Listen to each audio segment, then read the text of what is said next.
Welcome, everybody. Happy Wednesday. Happy Wednesday to you and yours. And I hope you're having a wonderful evening.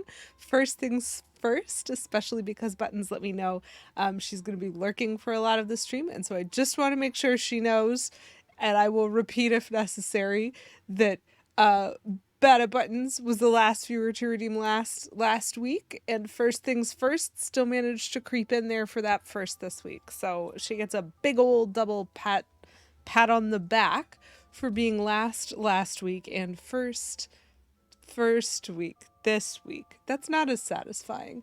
Anyway, salutes to Buttons and welcome in, everybody. It is lovely to see you. Hello, SNK. Hello, Erica. I'm so glad you scrambled. That looks like a very exciting word of the stream. Buttons and Petulant Cobra, thank you both so much for your resubs. That is delightful, and I really appreciate your support, and you're coming and hanging out with me while I just play Zelda all the time. It's all I ever do. I mean, to be fair, I started with I play Mario all the time. It's all I ever do, so there's that. The branding hasn't really changed. The game has. But yeah, thank you both very much for that resub. And unfortunately, I couldn't make the echo better because sometimes, and I haven't fully figured out why, sometimes the TTS command just doesn't work, and it's not a pathing problem. It's like it doesn't recognize the text that comes afterwards as words, which is unfortunate. I learned that when I tried to make the TTS speak Welsh. It just ignores Welsh words. It can't parse the consonants. Oh, hello, Damashidus. Hello, Willis. Okay, we're gonna do a little bit of catching up on the redemptions now, as we usually do at the beginning of stream. The beginning of stream is not for gameplay. This is what we know. So I hope you guys are having a wonderful Wednesday. Please let me know how your weeks have been going and how your day has been. I'm a little bit tired personally, but that's only because I feel like I've had a very successful start to my week. There's been a whole bunch of like, one, I worked a lot of overtime last week, but two, coming out of that overtime, I ended up with a whole bunch of ideas, and unfortunately my boss liked all of them. So now I have a lot of work, which is fine. Oh, and hello, Poison Darthrog. I did see you come in as well. I just forgot to say it. It's dangerous to go alone, get hundreds of new followers by clicking on this non-zero amount of suspicious link. All the cool fellow humans are doing it. That's so great.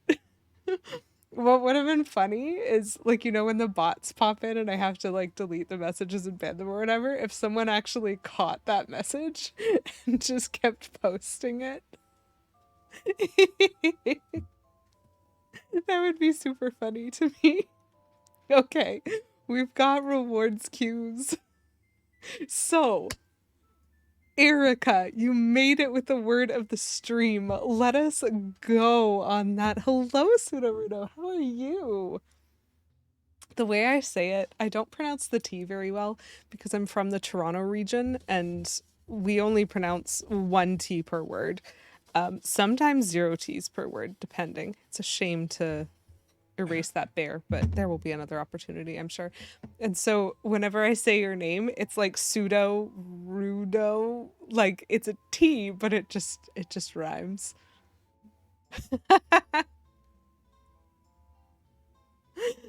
Divishide was saying you're hilarious.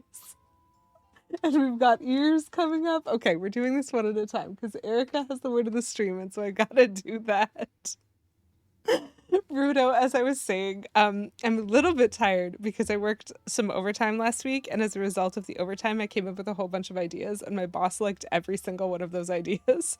And so now I just have so much work all the time, but it's good. It's nice that my suggestions have been enjoyed. Okay. I don't even have a guess. Erica, I don't even have a guess for where this is from.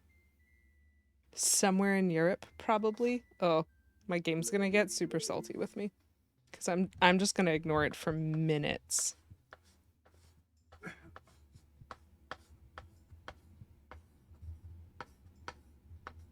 Okay.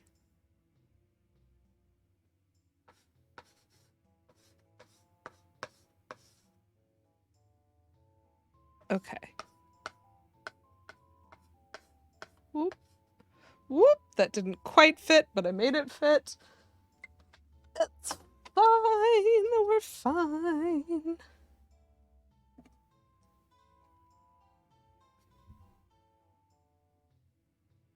You're fine with the soft D sounding T. The name was partially inspired by pseudo Wuda. Amazing. T and D are the same sound. You're right. I'm so glad pronunciation is in my DMs because I'm gonna get this wrong. So let me introduce y'all to the word of the stream. Here it is in all of its wonderful glory. Mengabadikan is gonna be my guess. I don't stand by it. There are so many other ways you could say any of those syllables. Hello, Kate Bloomer. Hello, Plum. Oh, we're just gonna be talking, chat. There's so many redemptions and they're all so great. But hi, Kate. How are you? Actually, uh-oh. I have to get a pronunciation. This one is super ambiguous. It just has a lot of things that I'm like, as an English speaker, I know like 7 ways to pronounce the first vowel. What do I do?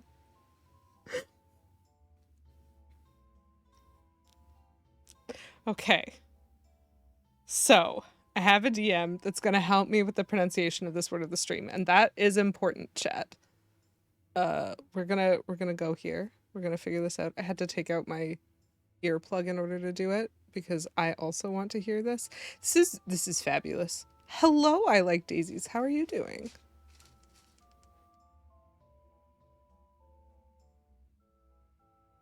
Mengabadikan. Oh, is that? Oh goodness. Oh goodness. Okay, Indonesian, that makes sense. I was like, the second I heard this, I'm like, nope, I was thinking somewhere in Europe. I was wrong. Oh, the fact that the start of that is like that dull ng of an M instead of like any form of M that I ever used, that's so fun. Quill, welcome in. Lovely to see you. I also love listening to my chat. You guys are awesome. If I mentioned that today, we're going to be here a while. There are a lot of redemptions, and that was one. Dabashide Vissa, I don't dislike your idea. Exclamation point mug. I will show you. I will show you what it gets you. Here. It's great. Isn't it wonderful? I do, Erica. Oh my gosh. You guys are great. And I'm so behind on everything. One of these days I'll catch up, but it's not that important to me. Okay. So, Dabashide Vissa, I actually do really like the suggested command of mug. I like the joke of no mug today, try again next stream, but I also like the idea that I just need to like go get a mug or something, or like if there are emotes that have mugs. I'm gonna think about that, but I'm gonna keep the request because I think I could do something fun with it. What up, Willis? Thank you very much for Demon Hydrate for 69 channel points. Nice. Willis, also thank you for redeeming. Keep doing what you're doing. I will keep smiling and chatting amicably. We're gonna do that for a while. So just to update you, this is my mug.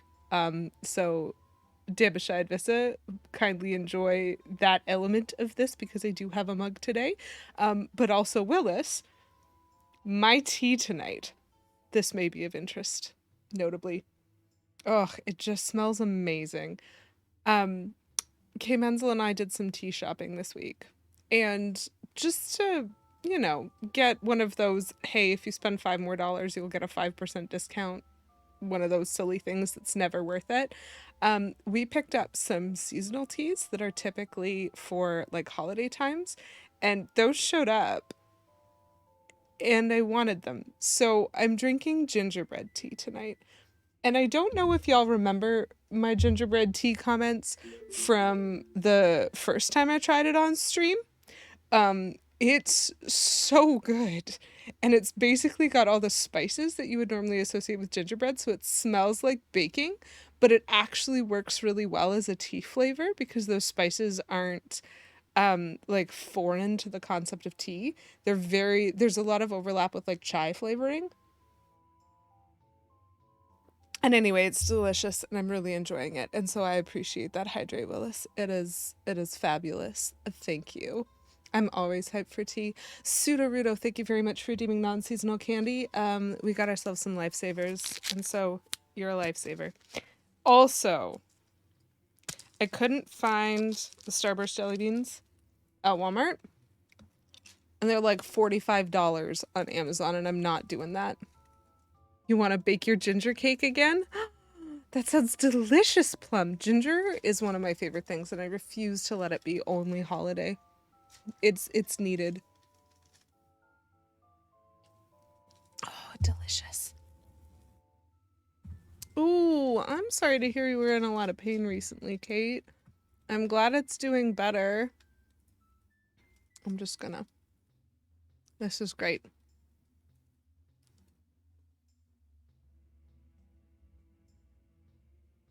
Oh, it's thank you very much for redeeming third.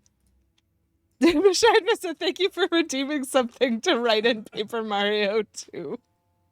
You're right. It's almost May. We're like more than halfway through April, which means it's almost May. And almost May means almost Thousand Year Door re-release date, remake date. I still haven't pre-ordered my copy. I slept funny and my neck was just like, pain forever now. Kate, that happens to me like once a week. Join the club of the olds. Like my left knee for the last 2 weeks has just been like, you thought I bent? Weird. When have I done that? So that's been fun too. My goodness. You can only ever wake up older. Sorry, that was dark. I apologize. Not a shock. Oh, not a shock, but still unfortunate. And I'm sorry about that. Anyway, I still have not pre-ordered my copy of the remake of Thousand Year Door because in Canada they still haven't released any information about the pre-order coming with anything. And so what's the point? There is no point. I Like Daisies is on a 7-stream streak. That's amazing. Oh, yay, Kate! I bet I can guess who it is. We're just gonna... Oh, ears! Willis, thank you very much for redeeming costume time for ears. We're gonna do ears. Exactly my point, Daisies. That's a great point. It's a correct point. There's so many things happening right now. Oh, still have at least 2. So these are the ears that I found. So these are the ears that I'm going to try to fit on if I can remember which way round everything goes.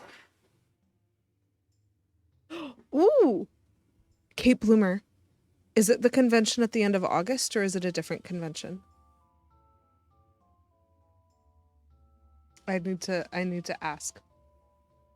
Dang it. Because I just found out that I might be going to the one at the end of August in a professional capacity. Yeah, listen, me either. Just fit. It is. It's gonna be. It's one of the projects that I was handed this week. Was I basically was like, weird thought. We have all this nerdy stuff. What about, and my boss went, yeah, we don't do that because I don't want to deal with it. But if you want to organize it, I was like, what? Would absolutely. So I'm very excited about that. It is extremely exciting. It's still in the works. It's not a guarantee, but there are options in my life and I'm excited about them. So we'll see if I pull them off. Okay, so.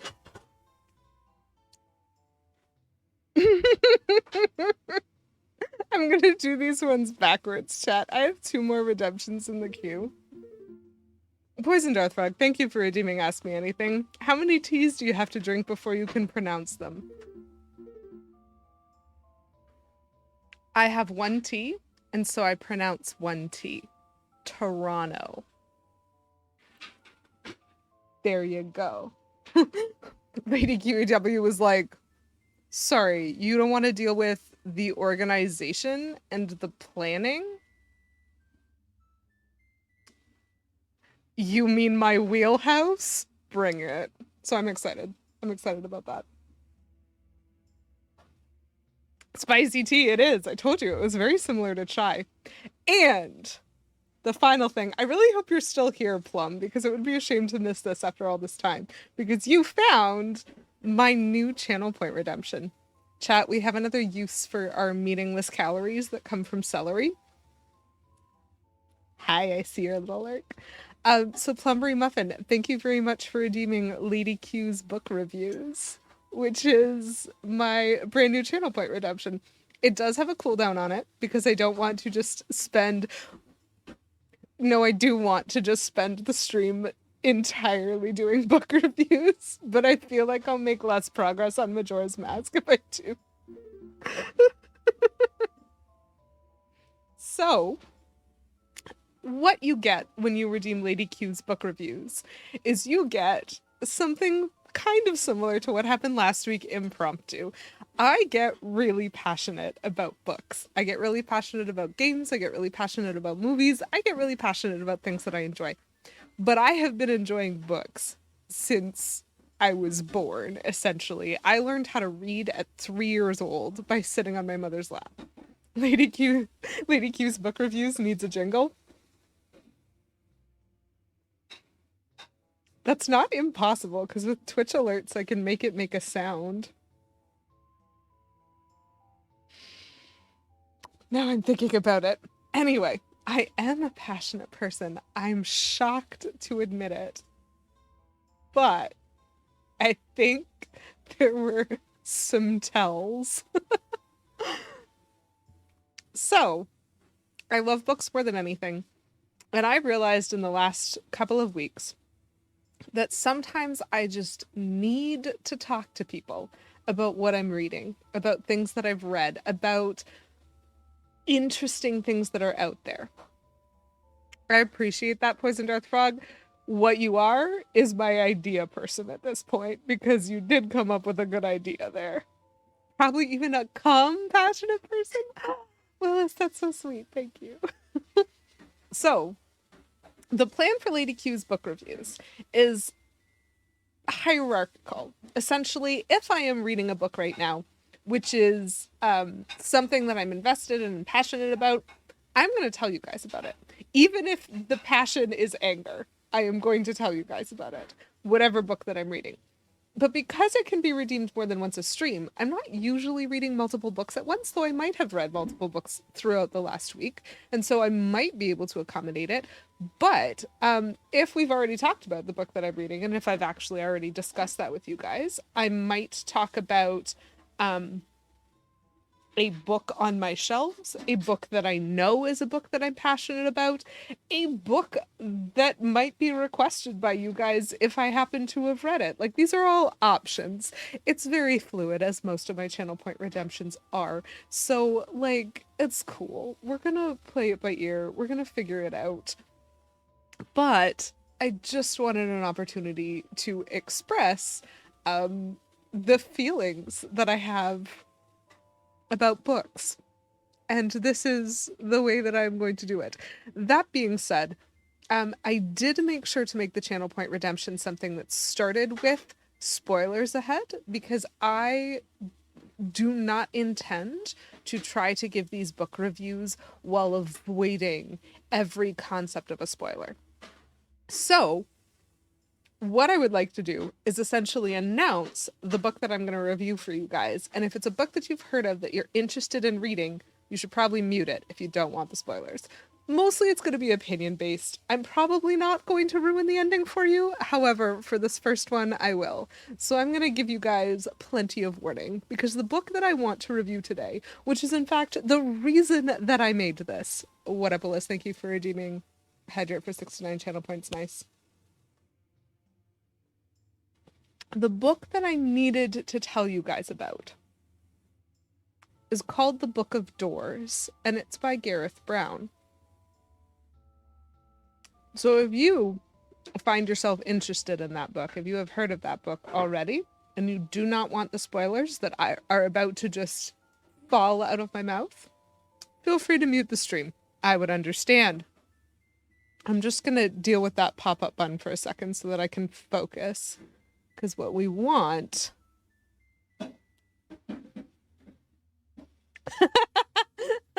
It's a different, yes. You review the book you're writing. It needs some work, and it seems to be missing its ending. That's amazing. Okay. Book of Doors. We're going to focus. So, Plum, this is your Lady Q's book reviews redemption happening right now for the very first time. Good eel of funny joke, Beavis. I liked it. Very good. Very good. Very good. Okay. So this book is called The Book of Doors. Mute now if you want to avoid spoilers. The Book of Doors is a book that I walked past in the chapters. I might have been with Kate at the time. It's possible. So, like, Kate, if you remember me talking about this book, like, I found it, I read it, we're here. So I didn't buy this book because it did make me nervous. I looked at it. It looked like fantasy. It's a very beautiful cover. It's like a silhouette of a girl who appears to be falling in an endlessness of space, and there's stairs coming from it and a door. Very, very fancy. Very, very beautiful. The Book of Doors is a story, which I am using the term story very importantly, because it is a story about the Book of Doors. Within this story, there is a book called The Book of Doors. And when you have the Book of Doors, any door is every door. That's what it says. Now, I just want to preface this. I knew that this was going to be a book that was worth the investment to read from the table of contents, because the table of contents begins, chapter 1, The Quiet Death of Mr. Weber. The table of contents is in 6 parts. Part 4 also begins with a chapter entitled The Quiet Death of Mr. Weber, bracket 2, close bracket. And the last chapter of part 6, so the final chapter of the book, is called The Quiet Death of Mr. Weber, bracket 3, bracket. And I went, I don't know what you're doing, but I'm here. So, very briefly, the story of the Book of Doors, the premise, the fantasy, if you will, is that there are magic books in this world. I was very surprised that it was just set in modern normalness, that the main character was just a person. Now, a person that I am very jealous of because she works in a bookstore, and I love that. It's great. It is not a choose your own, well, the Book of Doors is a choose your own door book, but the story of the Book of Doors is not. It is a story is written by Gareth Brown, unfortunately. So, The Quiet Death of Mr. Weber, the first time, was essentially when a patron of this bookstore, who's been a longtime patron, he's been going there for decades, he strikes up a conversation with a lovely girl named Cassie who works at the bookstore. And as she's closing up and tidying up for her shift, he quietly dies in his chair. And he leaves her a book. And the book he leaves her is called The Book of Doors. There's a little note, modern normalness, which city is that in? New York, actually. Are you surprised? I'm not surprised. So, this is Cassie's introduction into this world of magic books, because they're real and they all do different things. And so you meet someone who has the Book of Safety, you meet someone who has the Book of Joy, you meet someone who has the Book of Memories, and all of these like very interesting things, and each book does something different, and some of the books haven't been figured out and people don't know what they do. It's, oh, trust me, they don't stay in New York. Don't worry, it just starts there and then we move on. It's a very interesting setup. Now, the thing is, because these things are magic, and especially because, like, it's set in modern time, but we, like I, the reader, have never heard of this, there's something sinister going on. So there's book hunters who want to collect all these books, some of them for good reasons, some of them for malicious reasons, because if you have a book that can do magical things, what's to stop you from using it for selfish ends or to do bad things? That would be terrible. And therefore we meet important character number 2. And important character number 2 is the librarian. His, like, great uncle or something is the one who first posited the existence of these books and started a society, used his like ridiculous Scottish lord wealth to start a society devoted to the collection and care of these books, essentially to try to get them all out of circulation and keep them somewhere where they would be safe, that people could not use them for bad reasons, right? So this is the premise. This is the start. And now here's where things turn, because of course Cassie's going to meet the librarian. Of course the librarian is going to find out she has the Book of Doors. And of course the librarian, being the kind human being that he is not going to take the Book of Doors from her, even though she could do some very dangerous things with it. Thank you very much for redeeming Dehydrate, Willis. We're gonna snack while we tell this. And so he just decides to try to persuade her to let him burn the book, because it's dangerous. And now's where we get to the villain, chat. This is like solidly blowing my mind already from a lot of things. Because there is a woman. She does not have a name. She is just the woman. She is too empty to have a name. All humanity has been poured out of this woman. And the book that she owned first was the Book of Despair. And she intends fully to use the Book of Despair to assist her in collecting every book that exists. And she has been hunting for decades the librarian, because the librarian has access to the library. And the librarian, after his first encounter with the woman, wherein, and this is where things go sideways, wherein she killed everyone he was with entirely and without mercy and with great joy, he decided maybe she shouldn't have more books.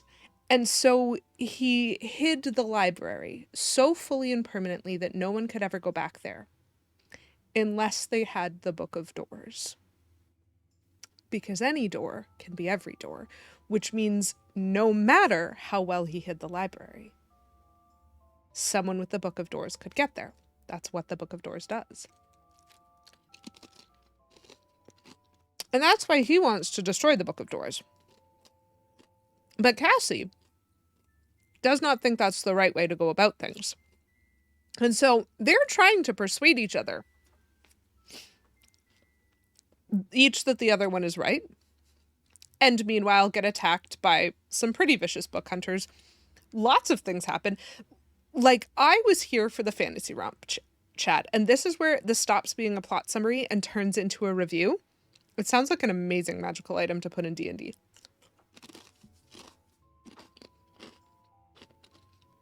I was here for the fantasy romp. I was not here for more named character deaths than named characters. That is essentially hyperbole. It has to be. But based on the fact that the woman doesn't have a name, it's not as far off as it should be. I was not expecting the, like, emotional trauma of getting introduced to character after character after character just to have them die. So I very quickly picked up on a theme of this book, which is grief. And it's actually a very beautifully told theme when you separate it from the plot of the book itself, because the Book of Doors does not just take you from one door to, like, the neighbor's door. Like, the Book of Doors is supposed to work. Obviously, Cassie comes up with it. Listen, these are spoiler heavy. I told you that, Willis. I told you. Also, like, the Book of Illusions is also a book, and there are other books here, which means that, very frustratingly, sometimes characters die more than once, and sometimes the characters that you thought died didn't die at all. And I wasn't emotionally prepared for that roller coaster either. But the theme of grief has nothing to do with any of these character deaths. It only has to do with one death. And I already might have mentioned The Quiet Death of Mr. Weber is 3 chapter titles. It's not even his death.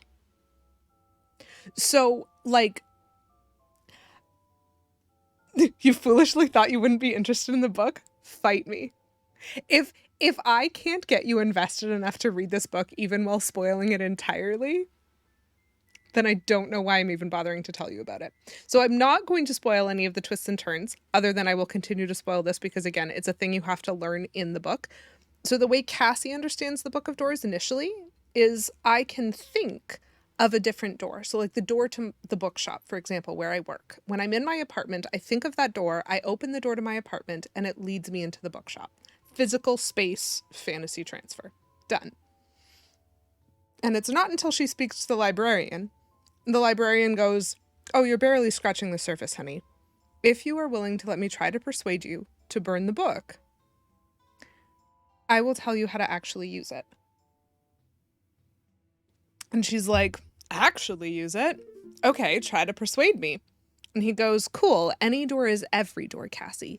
Every door." And so the example I use to try to express that is essentially, have you thought about the door on the house that you lived in when you were 3? And then opened your apartment and walked into your childhood home where 3-year-old you is running around the foyer. Because any door is every door. And so, author just like dropped a time travel mechanic on me in part 1 of this book. And I was like, nope, didn't sign up for that level of fantasy either. And it is fascinating because having a book that lets you time travel, that lets you go anywhere, when you have an overwhelming theme throughout this story of what it feels like to process grief, amazing. Don't read this book if you are going to struggle with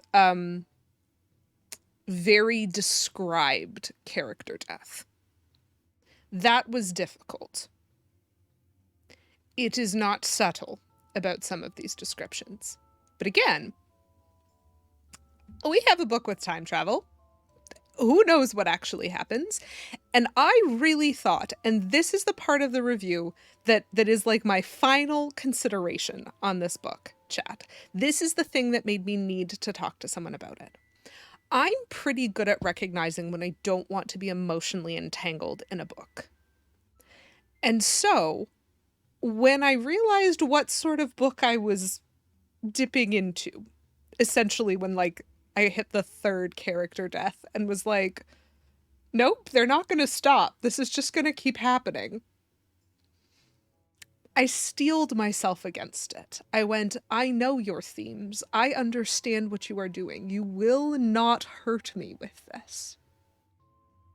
And I successfully made it through the story, the lore, the backstory, the twists and the turns and the loops, and the author is closing off all of these loops, just rounding them all out so that it can feel like a satisfying ending, right?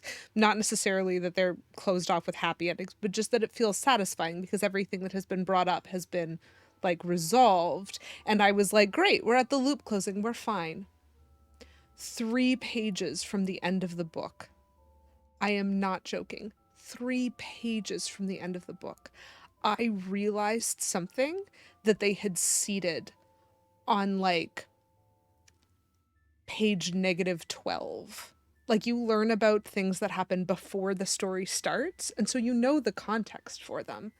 And then you get like a little detail in chapter 1 that's just a pointless detail, right? Just a pointless detail. Or it should have been. And 3 pages from the end of this book, the author just goes, oh yeah, you thought that was a pointless detail, didn't you?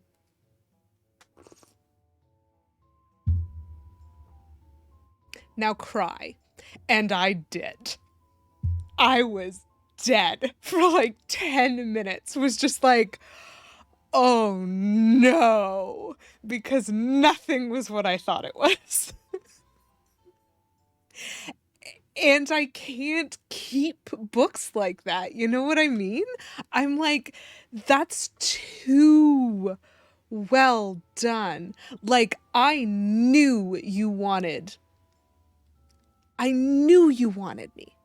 And I said no. And you said, and okay. There, I blinked a whole bunch, Willis. There you go. Worst waiting stream ever. I don't know if I like book review time. Okay, then we'll do game time, Willis. So for anyone who was actually here for the gaming part of this, I hope you enjoyed that book review. I just need to sit down and tell someone this story. And so, like, it's so good. Go read it if you want to. I still feel bad, and like I told you that I would spoil it for you. I made no promises not to. You're welcome for the blinks. So chat, what we're doing in the game, because there is a game. I've been told there's a game.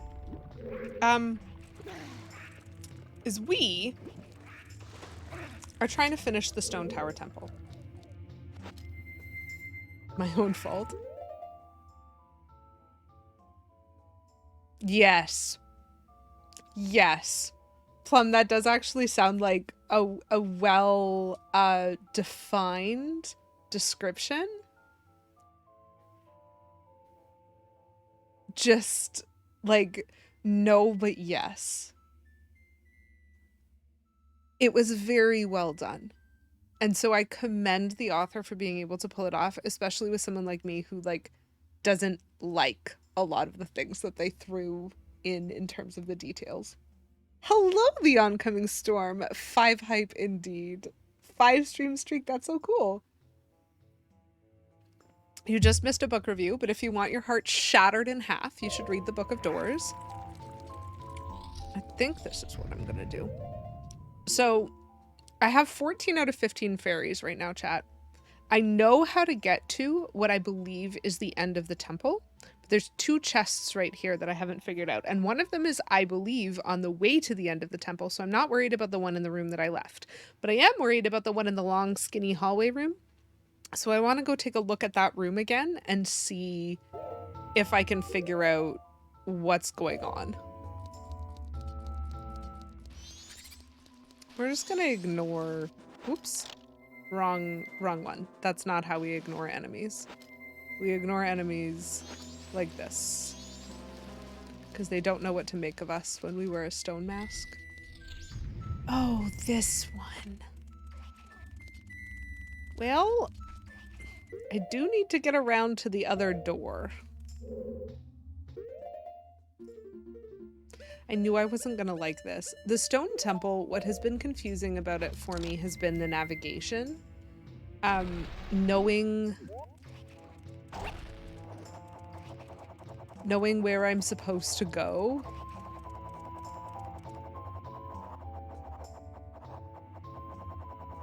Oop, nope.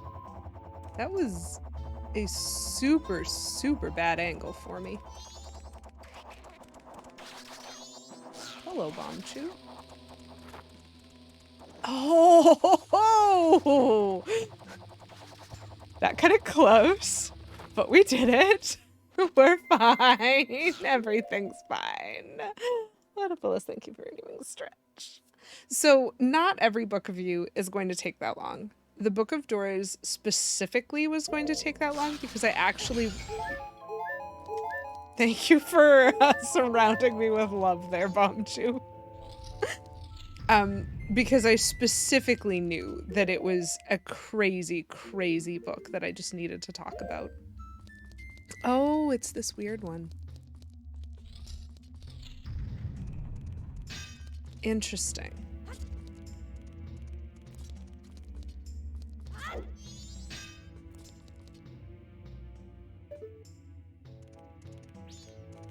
Oh, there's a crystal switch over there. Interesting. How do I get to the switch? Probably shouldn't have just jumped down without a game plan.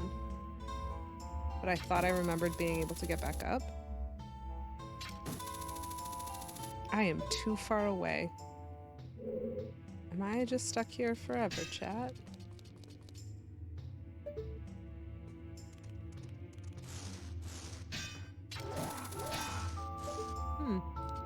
Might be stuck here forever. That is a weird thing to have happen.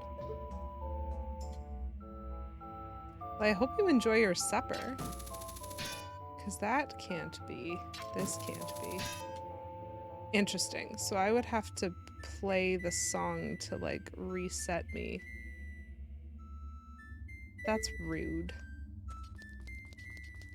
So, what can I... Oh! The crystal switch is upside down anyway. Okay. Cool. So that teaches me what I wanted to know. Which was that I didn't want to do all of that temple exploration. Because I didn't need to. What I need to do is flip the temple again, go in and find that switch, hit the switch, see where the chest is, and then see what I'm supposed to do next. So I have the wrong temple angle currently. Now the good news is, chat, is I did check over my walkthrough. I made myself some notes regarding what things I should be able to get before going to the final boss, which is important.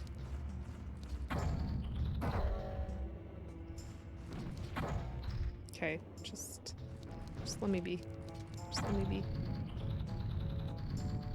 Okay, that seems like a good one to do first.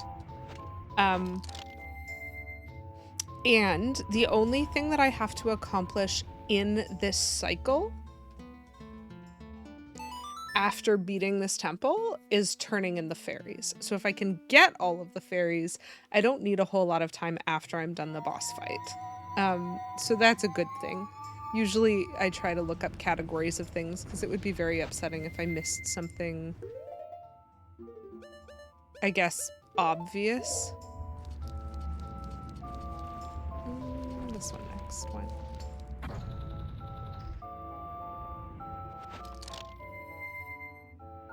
I am even with the guide, Poisoned Arthrog. But I'm even with the guide knowing that I skipped one of the heart pieces that they collected. So I'm one ahead of what they think I should have, but I'm one behind because I haven't done one of the things that they've asked me to do. And I don't know how that math works out. Because I thought I counted... No, because I counted what was left. What I had left. And I do know where everything... Or, like, I know that there are enough heart pieces left in the game to get me to the full hearts. I find... this aspect of the game to be very difficult. The patience and the flipping. Okay. So we're just gonna let ourselves fall the way we did last time. So the way that you flip the temple is you do not shoot... Interesting. You don't shoot the statue of your empty soul. You shoot that stone. It respawns you over here. The rocks are falling the wrong way.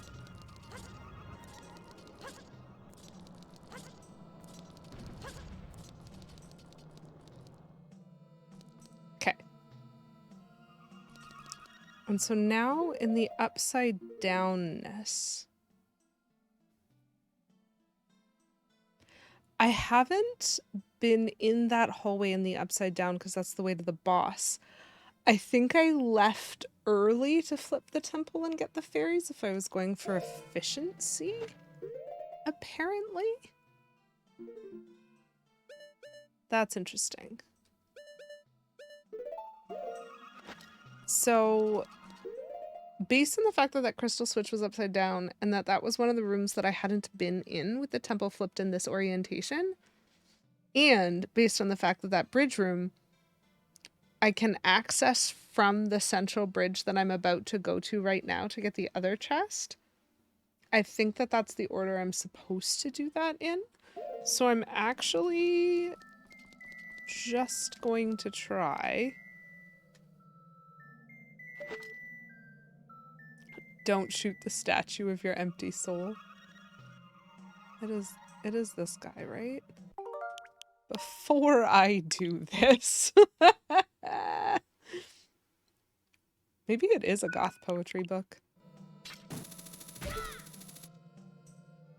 Nope, not that one. No, that is the one that resets me to here. Where was the way? It was the one even above that. Okay. Okay. It was that one. That's the one I need. There we go. I am in a new place. I have a key for this.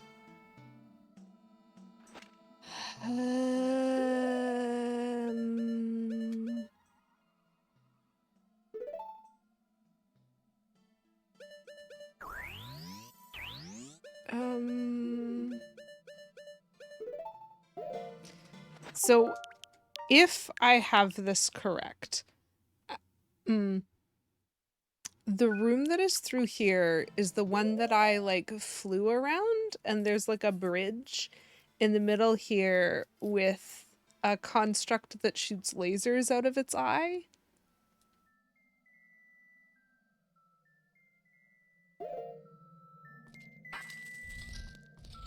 And so I'm gonna have to fight it? Whoa! Oh my goodness.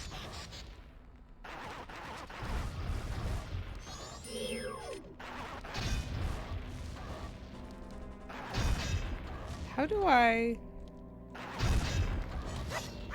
Okay. Right. Oh! Oh!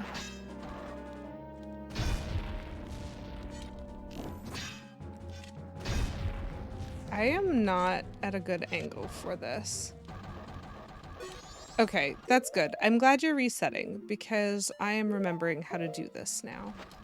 Or at least I am remembering how to do this better.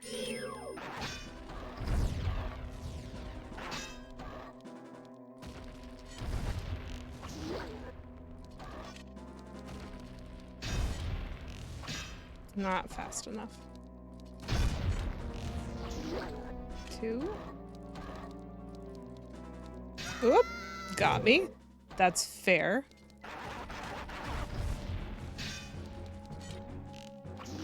3. 4. Oh, good. Okay, cool. I remembered. So I had fought the non-laser eye version of that before. Oh, this is a big chest. That's fun. And so coordinating that with the laser eye was more complicated than I expected. Oh, interesting. I got a mask for that. I got a mask in a dungeon. Have I ever gotten a mask in a dungeon before? If I take one more step, it'll be the farthest from home I've ever been. Backs all the way up to the door. Can you imagine if Sam Gamgee had? That's a great book as well, by the way. The 6 volumes of The Lord of the Rings. If you feel like committing to that. I promise the next book review will be less terrifying. Interesting. So what does this... Got a mask, chat? They are delightful. If you wear it in a certain room, you'll grow into a giant? That's fascinating. That's quite a hint. That does look like a mask you'd get in a dungeon. Good point. Far more law than the films. Far more trees. Actually, maybe the same amount of trees. Cool. Hey, chat. I found the crystal switch.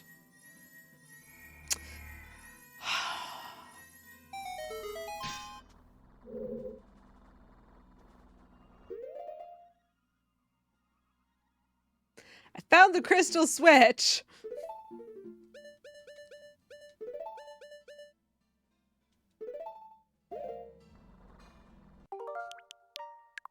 And now we have to go on an adventure to get that chest. I bet that's the last fairy that I'm missing. We're using shortcuts instead of running today. That's the sort of mood I'm in. I'm in the mood to talk forever about books, but not to walk anywhere at all.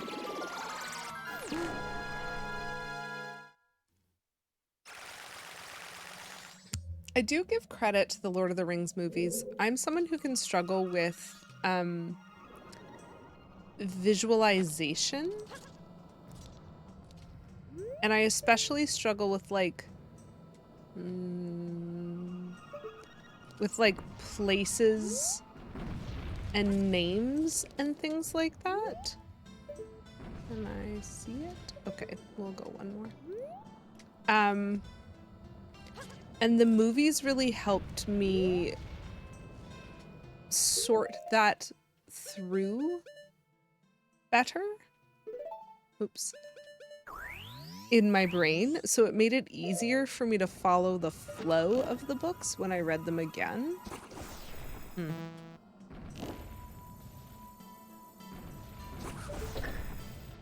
An ent called Quickspark because he talked slightly faster and it freaked them out.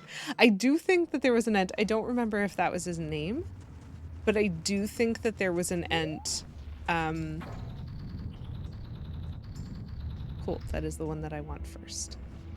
I moved slightly and it cutscened me. That there was an ent that was like that. That Treebeard was like, man, he's so young, he doesn't understand.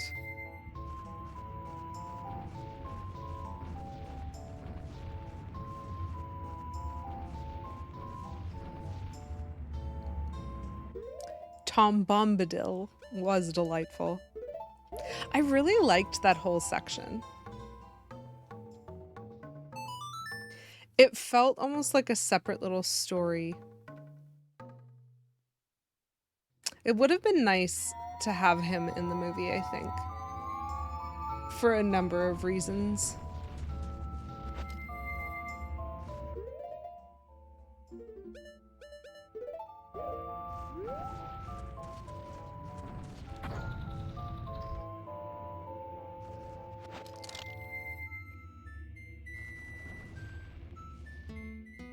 I should be making you guys redeem for this. You're getting this book review for free.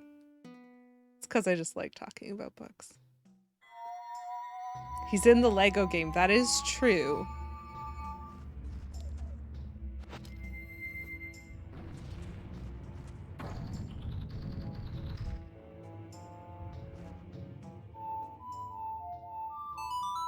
I'm glad that I still am remembering that song. It's been 3 weeks since I learned it, and I can still remember it. The closer we are to danger, the farther we are from harm. Great line. Poison Darth Frog, thank you for redeeming Lady Q's book reviews! I'll try to do this one while playing for the additional difficulty. But I'm gonna get some health and some arrows. Is there, like, magic over here? Because for some reason, thank you, my magic jar is having some struglaze. So the book that I'm going to choose to review, you want to earn your reviews, but I'm not even going to choose Lord of the Rings. You should, like, you guys should just read that. I could choose Lord of the Rings, though. I think it's easily accessible to me. There's so many good options. Okay, here we go. Here we go. This is going to contain very few spoilers, chat. so you can probably keep yourself off of mute. But for this installment of Lady Q's book reviews, we are going to very briefly review Martin the Warrior by, well, I would say this name Brian Jacques, but apparently the author says Brian Jacques. So I am not one to correct him on the pronunciation of his own name, but I just would not trust until I had heard that with my own voice. But this is part of the Redwall series, so it is a Tale of Redwall. These are books about forest creatures. Humans, Yaka. Yaku? Yahweh. Not that. This is a book about forest creatures. They live in they live in mossflower woods for the most part. And early on in the stories, they're called A Tale of Redwall for a reason. Redwall is an abbey that is located in mossflower woods, and it is inhabited by peace-loving woodlanders. So there's no humans in this book at all. It is entirely different types of forest creatures for the most part. There's also some like water creatures and other sorts of things that we're going to run into throughout, but there's main categories.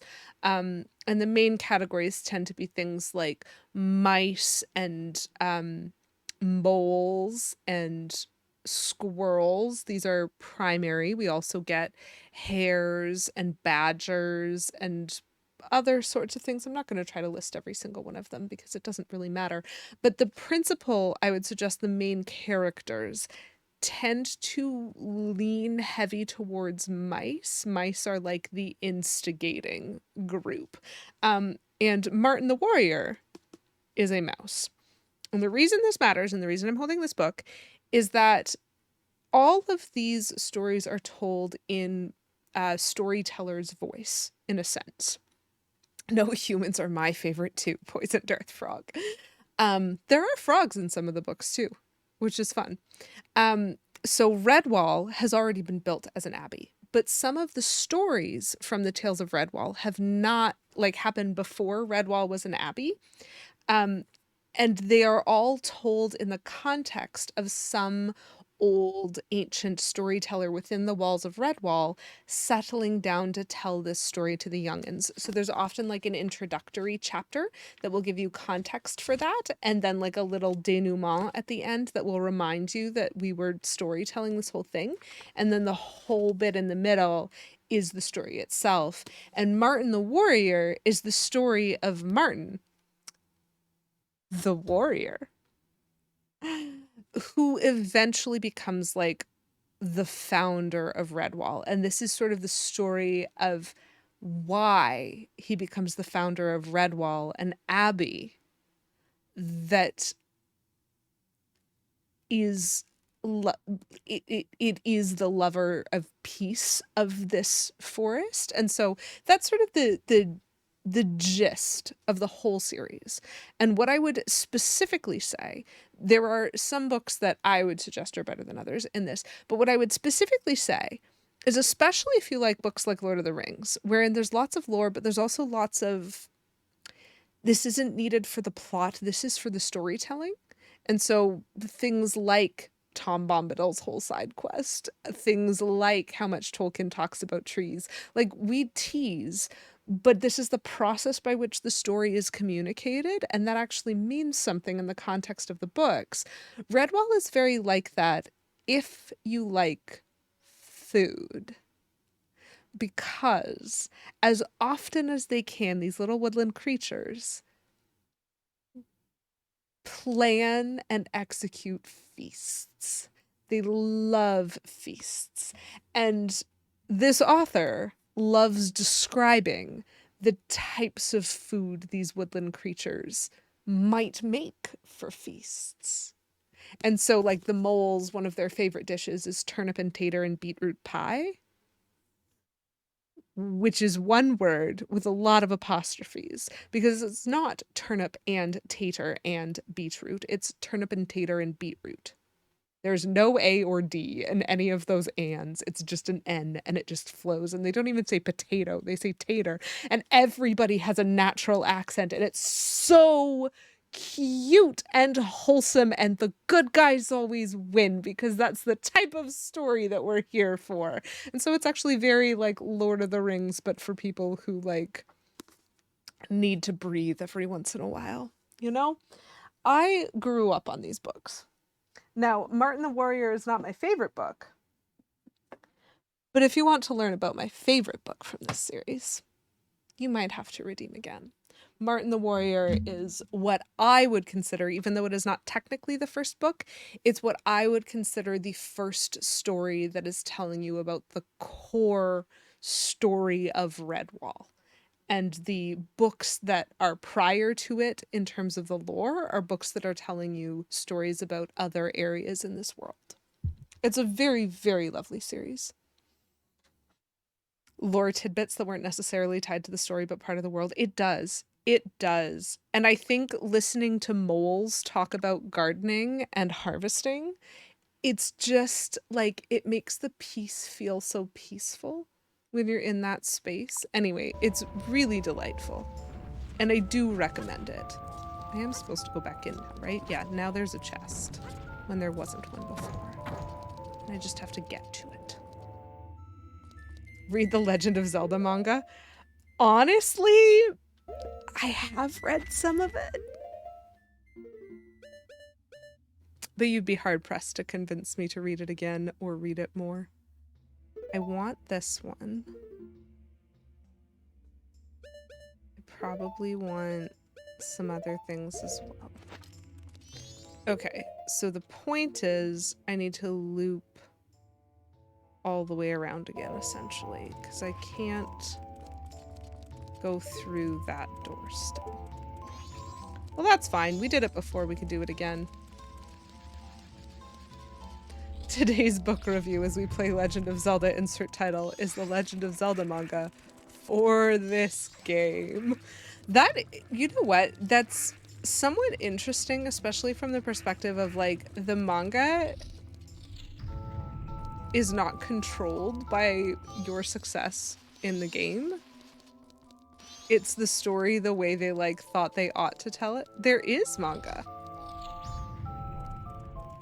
Okay, let's see if we can do this room again, because we're here. We're here.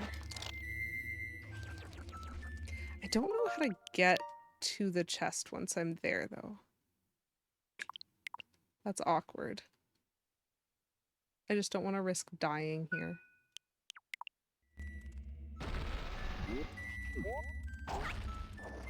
Whee! We're flying!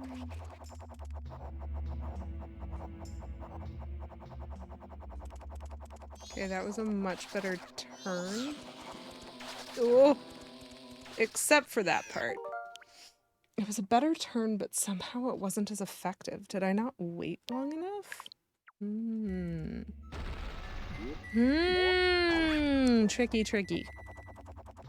This room is tricky.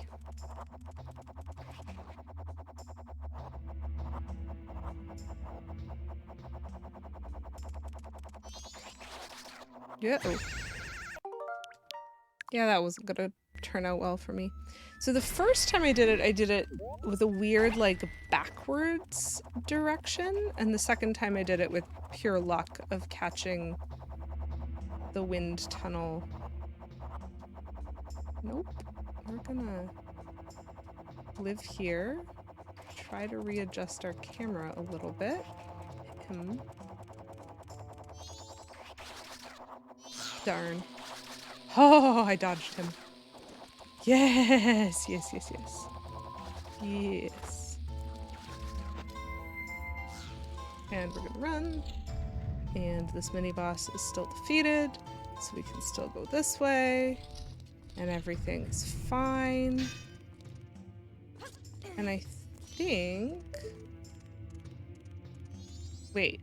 It was above me, which means it's below, right? Yep, there it be. I almost went the wrong way.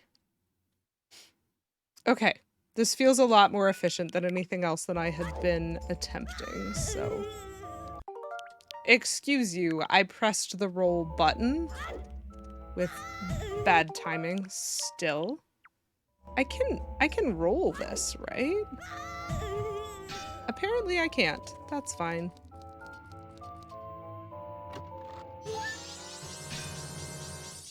This dungeon would be so much easier if I just made friends with everything instead of trying to kill it. You're right, Plum. I should just make friends with everybody.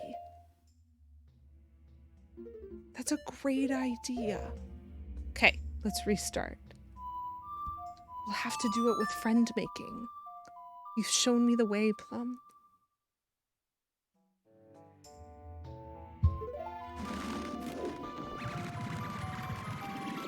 So now we have all the fairies. I guess technically I could go redeem them now. Oh, I have to go all the way back. Right. We're not going to turn in the fairies right now. I have to go all the way back into Icana Canyon to do that. Right.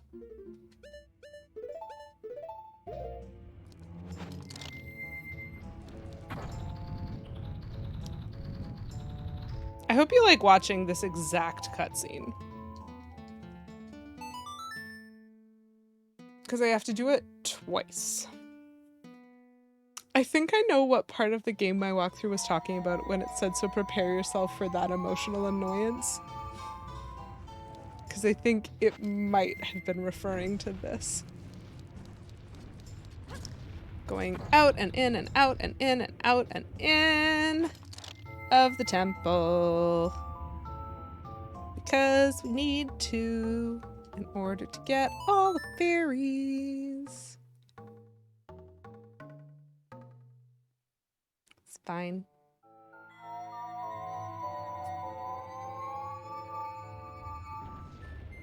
Okay.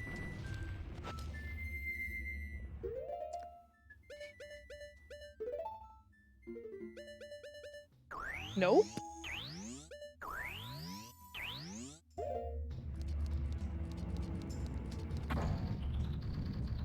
All of that just to move that one, basically.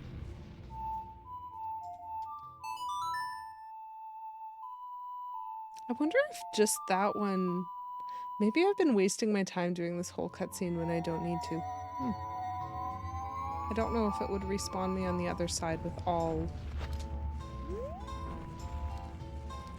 these guys in place. Let's see if I can manage to not miss it this time. Very nice. We must move forward, not backward. Upward, not forward. And always twirling, twirling, twirling towards freedom. That is not incorrect. No magic here. That's fine. Ooh, let's go straight, please. For shooting the gem, I only have to move one block. It always spawns you on this side. Does it always spawn you with the blocks lined up like that for you? Like, that's not something that would change? Okay, let's double check. I have some fairies. I have collected everything. Good, good.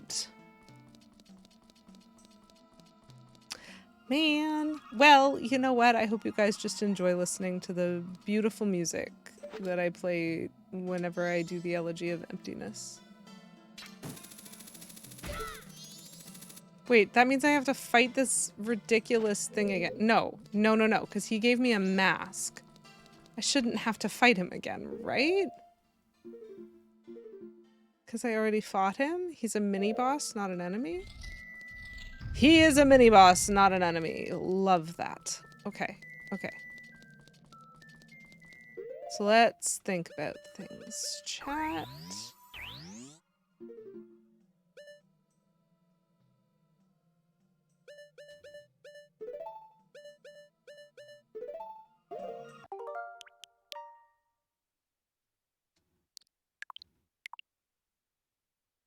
It's More Time with the Stone Tower theme. That is true. It is a delightful song. It's interesting because I think I especially notice the Stone Tower theme in the background when I'm playing the Elegy of Emptiness, because the melody of the Stone Tower theme is like an extrapolation of it. And so the two of them in contrast with each other are actually very interesting to hear. Dungeon mask time? I'm like... If I could figure out... Oh, right. This isn't the boss room. This is the bridge to the boss room. How do I get to the boss room?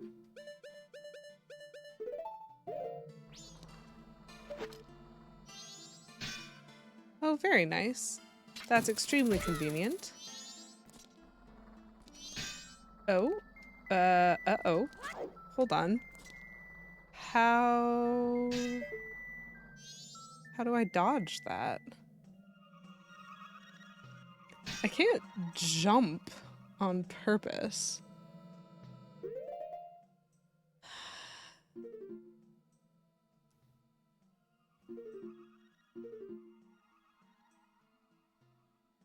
I can roll, but it didn't seem that high.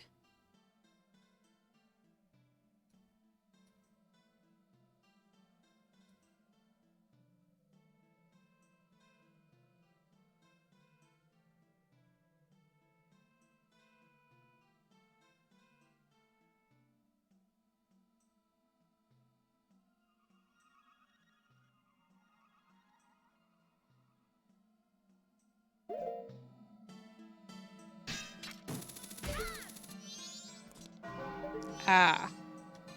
Okay. I just was unlucky with my timing. Oh. I love it when money just floats awkwardly in the air behind me.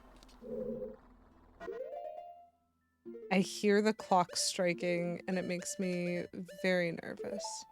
I don't know if the bunny hood is gonna help me, but I don't know what I'm doing.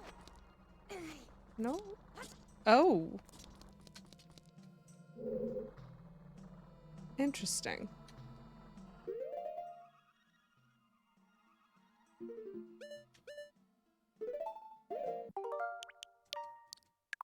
One second, chat. I want to see what is in that jar.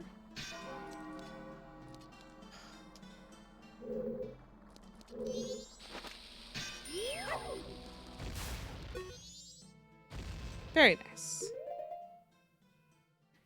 Because the jar might tell me something about what I need. Thanks. Oh, rude! Okay, well I might need health. And more health. And magic. And arrows. Okay. Arrows, magic, bombs. I might need everything. Okay, well, we'll throw some bombs here. Though that might have been for the Beamos more than it is for the boss. Okay. So we're gonna do our safety save here now. And then after the cutscene introducing the boss, I will drop a save into the dawn of the final day. Man, I have a whole day to beat this guy. Interesting. Hello, Mexico. Well, before I jump in here, we'll do this. Thank you very much for redeeming seasonal candy. And a non-seasonal candy. And hydrate for 69 channel points. Nice. And dehydrate. Welcome in. Lovely to see you. We did a lot of chatting at the beginning of the stream today, so I feel like I'm more behind in the game than usual, but we are, as always, going to take a pause and enjoy some snacks. A 5-stream streak. That's very exciting. So I still have some of my all-dressed ruffles from last week. Rouflays, if you're fancy. Left over. Not as many as I had, though. I had a very tiring weekend. I had to do an extra day of work on Saturday. which, as I've been saying, generated a whole bunch of ideas because of the nature of the work as to like future things that I could do. And my boss liked all of them. And so now I just have a lot to do all the time, which is great. And I'm particularly excited about one thing that might be happening in August, depending on whether or not that can be coordinated. So, all just chippies, we snack. I also have gingerbread tea, which is delicious. I know it's not seasonal, but it's delicious.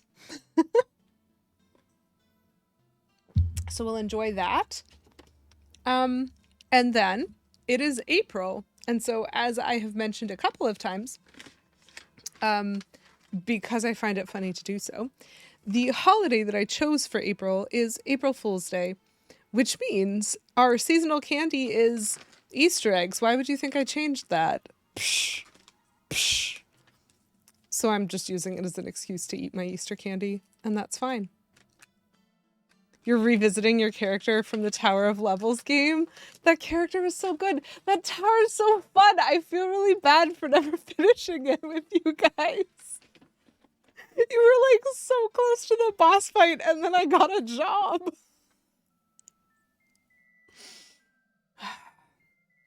You know what? I should commit to it. I don't know if you guys would still be interested in finishing it.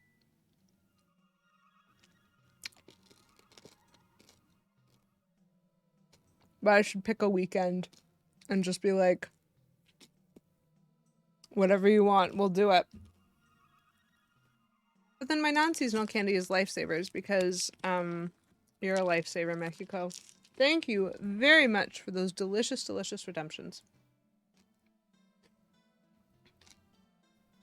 Are you revisiting the part where even though your character can't solve puzzles, they can just brute force their way through everything? Because I enjoyed that part. A tower with levels. Poison Darthfruck, you think you're joking, but that is actually the concept. Someone let K. Menzel loose. And K. Menzel went, wouldn't it be funny if there were like a campaign in D&D or like a one-shot or something where it was like a vertical tower and whatever level of the tower you were on was the level of character you were playing. Just imagine what would happen if you went back down. And I went, K. Menzel, I'm so mad at you. Here is your one-shot. Except it's not a one-shot. It's already taken like 15 hours and we're not done. But it was a fascinating concept.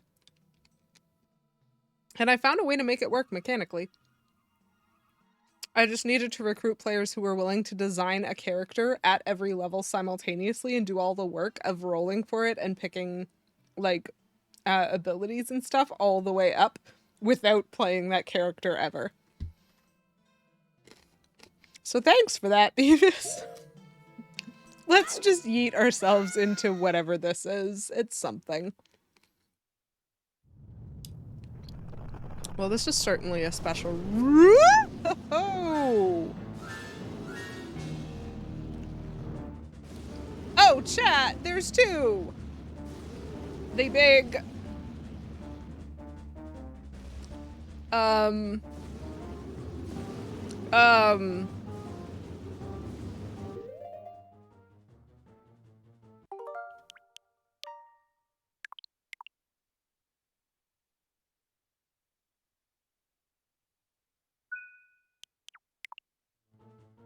Plum, I understand that what you said about making friends was a joke because I keep telling you to make friends with everything that you meet in your game.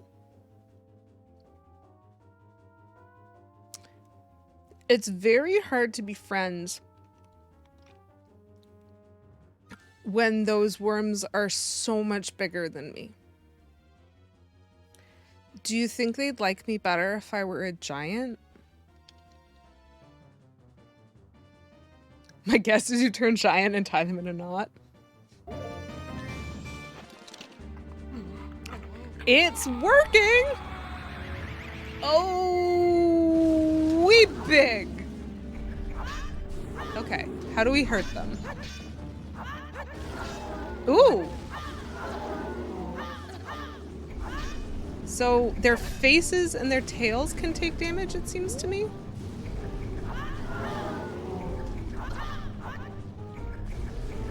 They're very long, though. This uses quite a lot of magic on my magic meter. Do you do anything? I can break things. I wish I could, on purpose, choose horizontal or vertical slashes with any sort of consistency. I'm probably gonna have to do this a few times. Is it not the tail? Was I wrong? Is it just the face? Ow! He bit me! Why does he always do vertical when I want him to do horizontal and horizontal when I want him to do vertical? So, like, this is working, kind of. I hit them twice, but it's not working from a perspective of my ability to aim. It does look like a colossal problem for Link. That is a very funny joke, and you should be proud of yourself. How about you pick on someone your own size? It's giant. Can I? Ooh, he broke things. Ooh, he broke me several times. He's chasing me, chat. Okay, so I cannot touch any part of them without getting damaged, and I also cannot see effectively enough because of camera angles. So I want to get a good angle on them going back into the sand. And instead they've just like stun locked me in the middle of their like... I'm not losing health very fast, but I am losing magic very fast, and that is problematic. Especially because I do not have consistent ability to hit them yet. I'm still trying to figure out how to do that. Okay. Let me see. Was that him taking damage? Because it didn't do the little shock thing, but he roared. Ugh, that guy's face.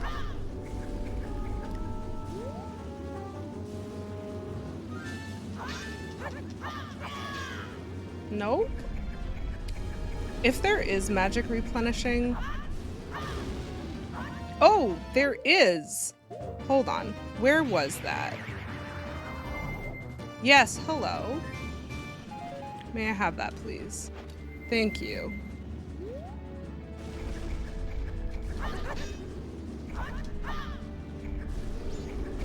I can't effectively anything.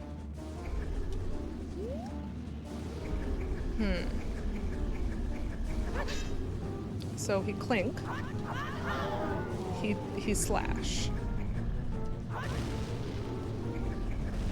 I can't tell when I break these if magic comes out or not. It did not appear to. This is very annoying. The magic collection is inconsistent.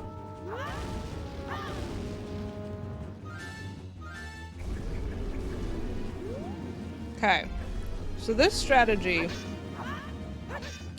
is somewhat problematic from a use of magic level of things. I need to be way better at my job. Hitting the end of the tail does sound like damage. So, Pseudo-Rudo, that's what the game told me it was, but I promise you, you have been watching a series of swings that have included both horizontal and vertical strikes, though mostly horizontal, I will admit, primarily horizontal, and I have not pressed Z once, and so sometimes, on occasion, he just swings vertical without my pressing Z, and I don't understand that.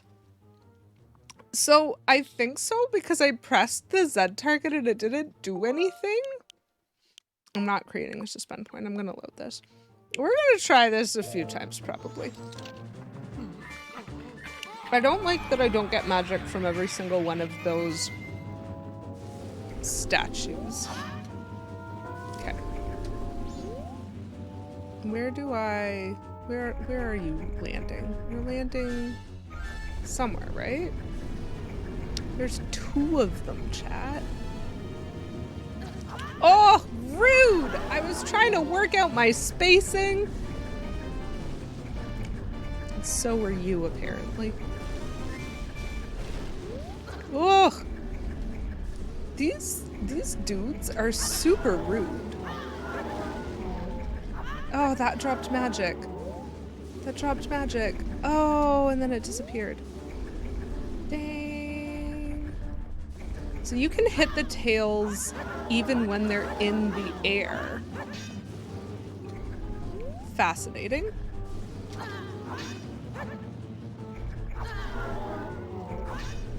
Ow. I would like... Excuse you? I would like to try to get some magic back. Can I break you? I cannot.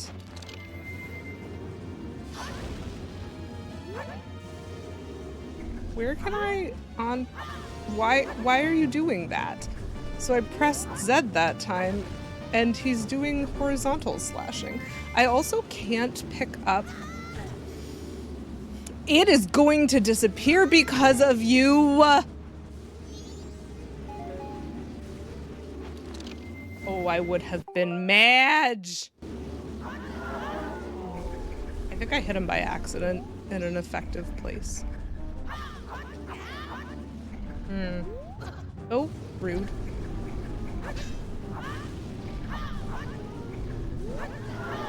Yeah, I really cannot Z target these guys, and so I have to, like, be able to aim at their tails, and that just seems unfair. There's gotta be a way to beat them even without this, like, giantness, because there's no way you can sustain... Did that give me anything? It did not. Whoa, rude. Oh! Oh, I got one! Maybe? I mean, he looks pretty got to me. Are you gonna drop me some magic? That does not look like he dropped me any magic. This is a bad idea. But I'm gonna do it anyway. Because I got 1 out of 2. It really seems like if there's a more specific strategy than just, like, try and break stuff. Very unclear what that strategy might be. Oh, boy. I didn't... Oh, there is magic. There is magic, there is magic, there is...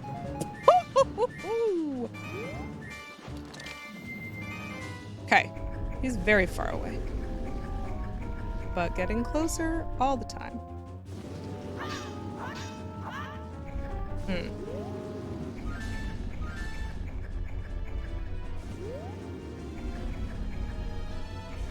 I don't know how many hits I've gotten on any of these guys. Oh. Nice. Okay, it was worth doing a save state and it was worth looking for more magic because apparently I had gotten some hits on that one before. It was really difficult to track how many times I'd hit each of them or even that I was hitting them. This was very much a, like, spam everything. Oh! Hey, cool! There's a heart container all the way over here. 1,000,000 miles away. You can do this fight with magic arrows? So, do the magic arrows also only damage the tail? Because if the magic arrows also only damage the tail, there's no way on earth.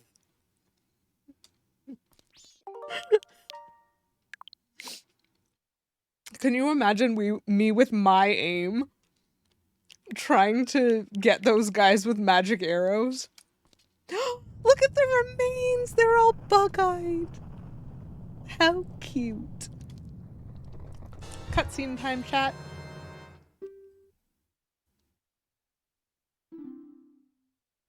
Chat. This is an innocent spirit. I just want to be very clear. that the game is informing me that this is an innocent spirit that was trapped. That one. Visually. Light arrows do decent damage. Fire arrows to the blue and ice to the red. Oh, that's clever. I like that. I kind of wish I'd tried that. I just really went with Plum's. Like, Plum said I should make friends. And so I was trying. We were playing a game together. Didn't you see? They would play hide and seek with me by popping into the sand and then trying to pop out directly under me.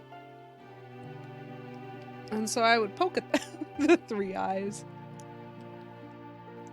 We're friends. That's why we have their remains now, Plum. We saved them.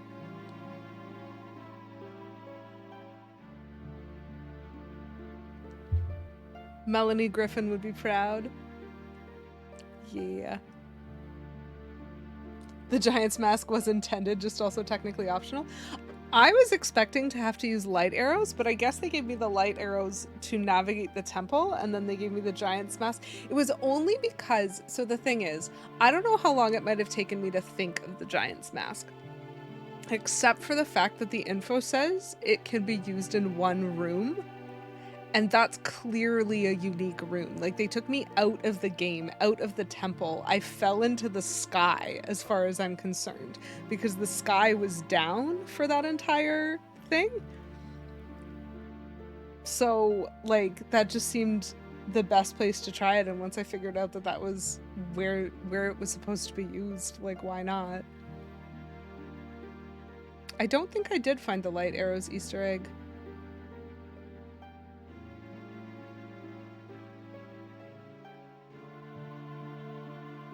But I haven't really gone looking, because you said it wasn't necessarily in the temple, right?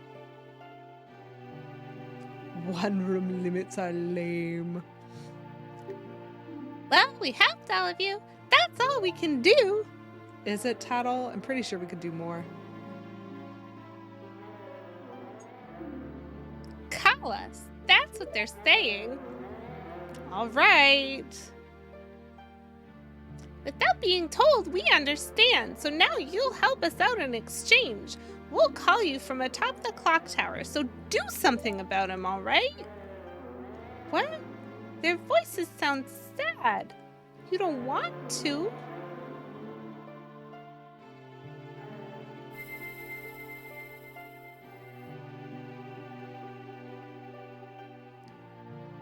Forgive your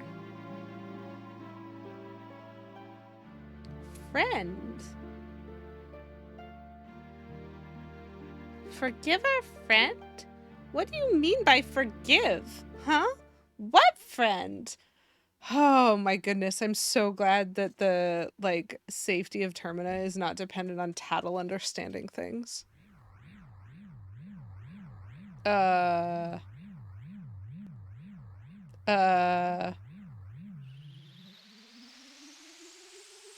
think what we have here is a breach in the space-time continuum. Oopsies.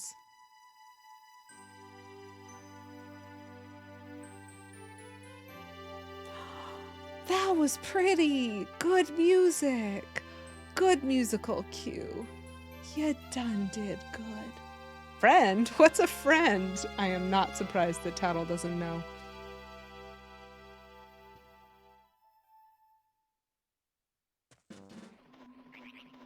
Okay. So now we've got to turn these fairies in.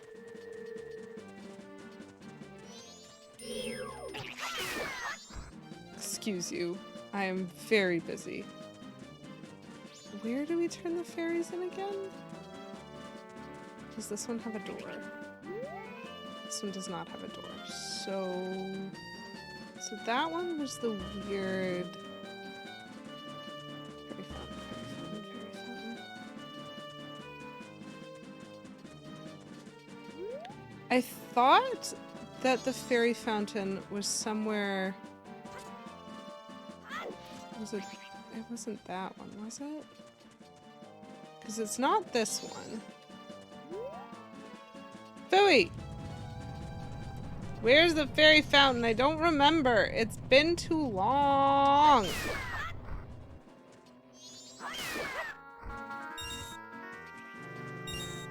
Is it this one?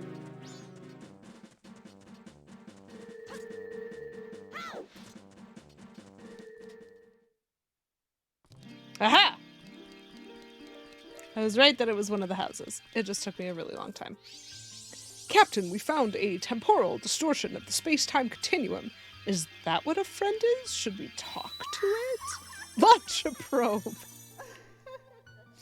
Yes. Whoa, this fairy's blonde. Cool. Oh, she's the great fairy of kindness, chat. Oh, compassionate young one. I am the great fairy of kindness. Thank you for returning my broken and shattered body to normal.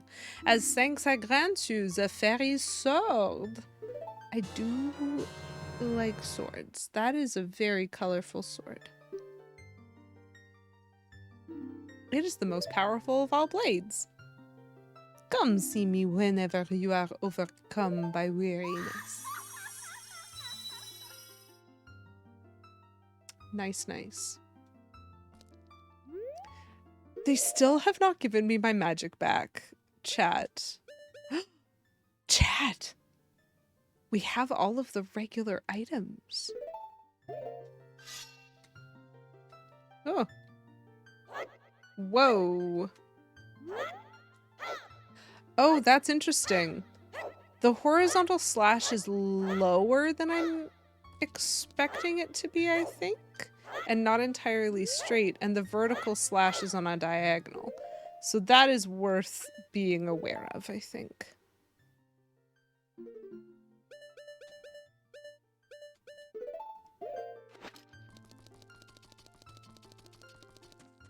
You had that sword in Soul Calibur too?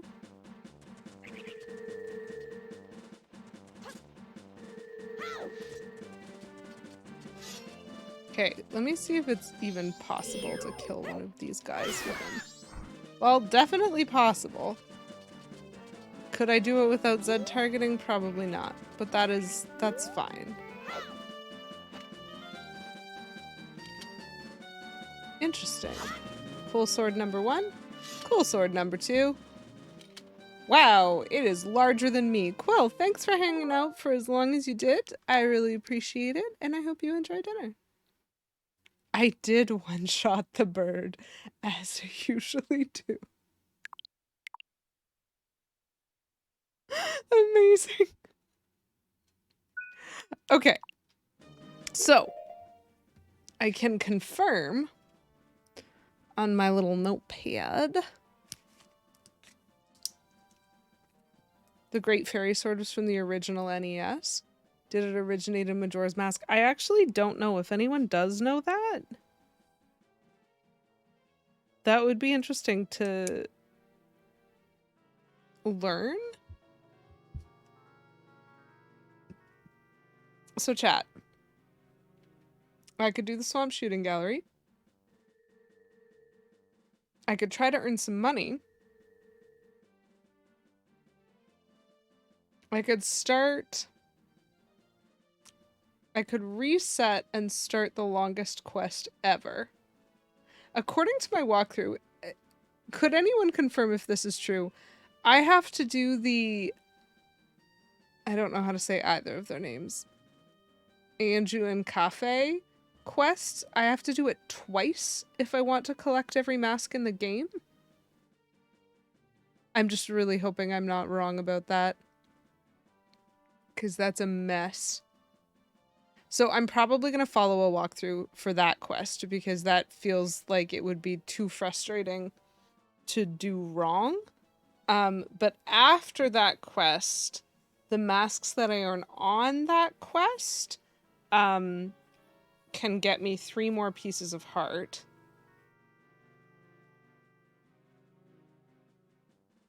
And at the moment, I can get 2 pieces of heart correct, but not to completion both times. Oh, okay. Interesting. So one of the times I have to do it all the way through, but the other time I just have to get it to a certain point where I collect the last item and then I go, ah, yes, We are fine now. That's good to know.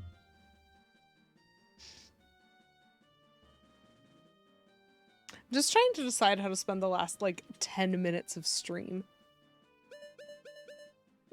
Because that's not a long time, you know?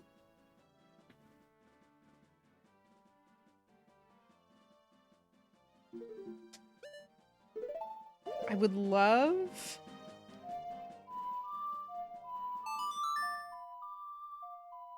I don't know why I want to reset my magic. That doesn't make any sense.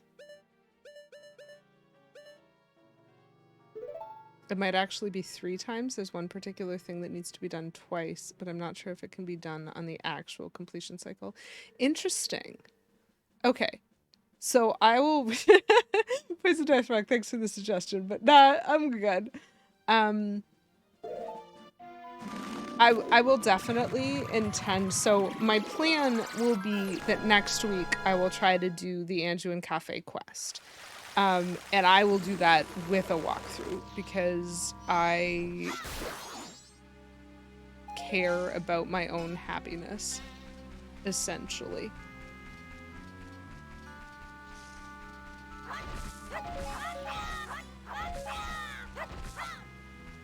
Well, I got back many things that I had been missing, so that's good.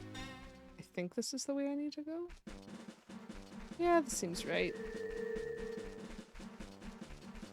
Oh, that's true. Finding the Easter egg, because you told me it has to do with the light arrows. And so clearly there's something that I can do.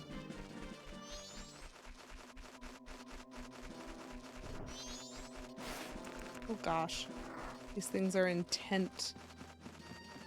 That's fine. I'll just reset the room. My nemesis.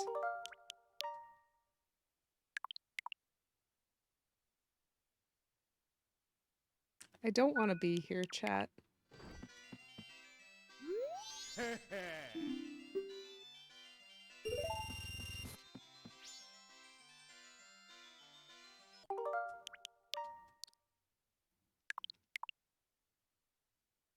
I'm gonna like the Easter egg. Okay.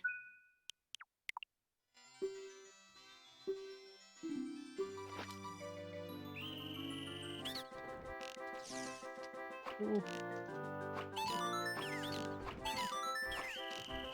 Almost. Oh, this is the birds. Whoa! Just shoot into the sun, why don't I?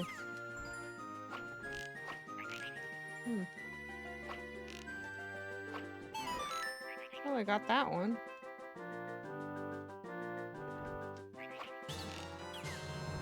Where are the wolves? I thought they were wolves. I must be missing the wolves. I don't know where the birds went.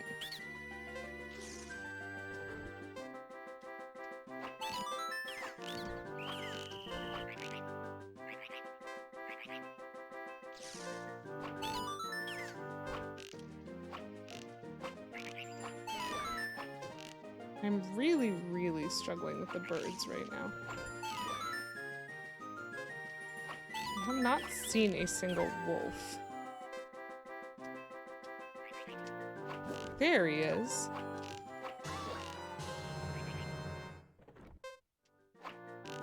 Gah! Gah! I don't like this game, chat. How many of the Zelda games had I completed before doing these streams?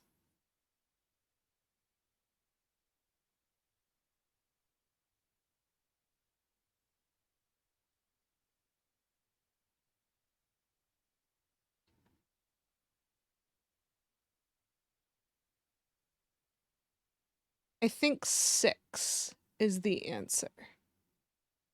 Spoilers. My daughter is watching Doctor Who right now, and Amy just found out about River. Oh, I did love that twist. You love spoilers, Willis? Do you? Do you? You should read the Book of Doors.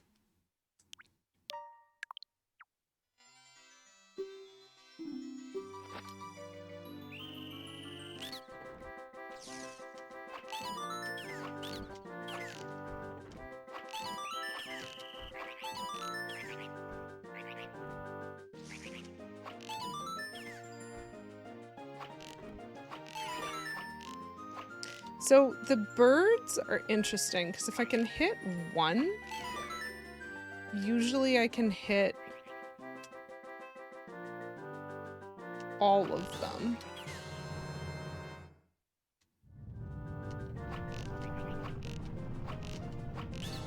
Thanks. But I did... There he is. He just flew off screen, so I did miss him.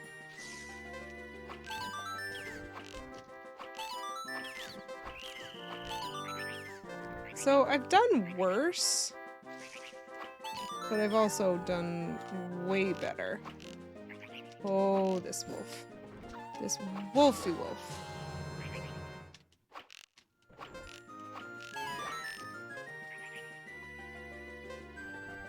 Oh, they come back that way.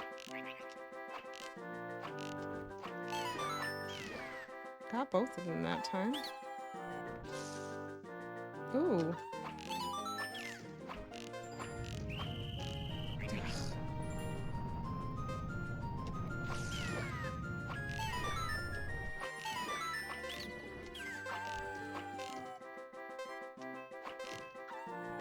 I only hit him when he's standing still.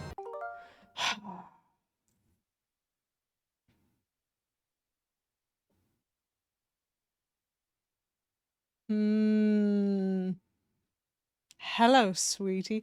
I used to do that actually. K Menzel is very into Doctor Who. We've watched all of Classic Who together.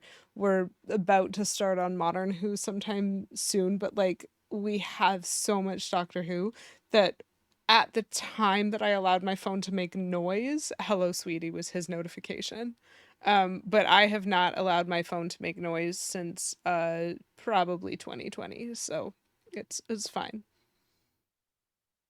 I need like 2100 points, Willis. So the conditions for this game and the reason that I struggle with it is as a mini game is you need to hit every enemy and you need to do it with time remaining in order to max out the points and get the piece of heart reward. And like I think 1810 is my best and I need 2100 and I'm just like I don't know what you want from me. I'm not good at this. Like, the enemies all follow a pattern. Like, they're always in the same place. Ugh. But the first thing is I need to be able to do that without wasting my time. Then I need to be able to hit all of those guys. I'm just shooting blindly. I don't know how to hit those crows if I miss them the first time. My aim is very bad right now. That's fine. Oh, look.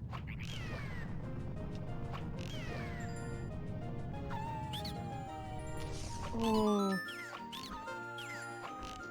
Get the wolf.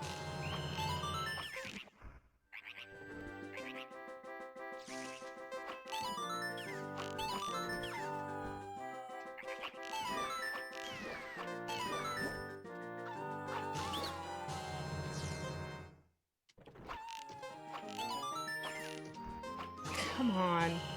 Ugh.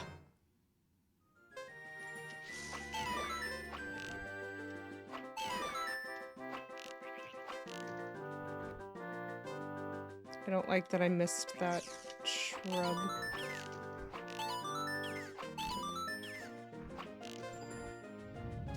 Like, this could be worse. I've done worse, but 1400 is still like not anywhere close to what I need to be. So there's 4 rounds of shrubs in the middle. I think there's at least 3 rounds of the birds. There might be 4 rounds of the birds. How do we get to 2100? So the 2 Deku scrubs in the corner are singles. Like they're just there. There's 4 rounds of Deku scrubs. There's the short guys and the tall guys, 2 each. There's at least 3 rounds of birds. There might be 4 rounds of birds. There's at least 3 wolves. There might be 4 wolves. Quick math. 30 times 5 is 150, and I get that 4 times. So in theory, I should get 600 points from the scrubs in the middle, 100 each from either side. So that's 800 points. I know of 3 wolves that will get me to 1100. There might be another wolf, but I don't know for sure yet. I know there's 3 rounds of birds. There's 60 each, and there's 3 of them, and so that would be 180 3 times, which doesn't round it out very nicely, but that's okay. 540, I think, is that math, and so that gets me to 1640, which is not enough. And so if there's a 4th, that's 1740, and if there's another round of birds, that's 1920. And then I think time remaining gives you points. It's so much work, but it's for a quiver upgrade and then again for a piece of heart. So it's a mini game that I think I have to beat twice, and the piece of heart you only get if you get the 2100. Like, it's basically a max score. And I'm just like, I don't know why you thought this was a good...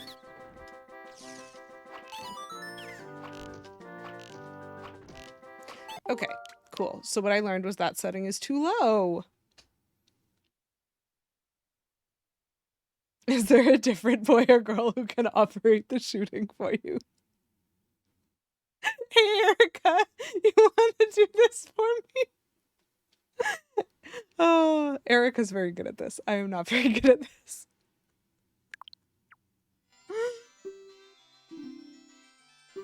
It's so trash.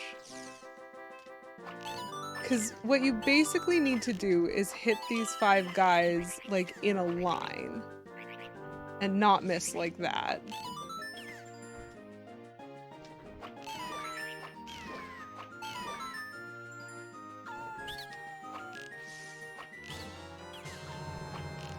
Get the wolf. Get the wolf every time. The wolf is important. There's gonna be birds. And if I were to shoot the birds as they spawn,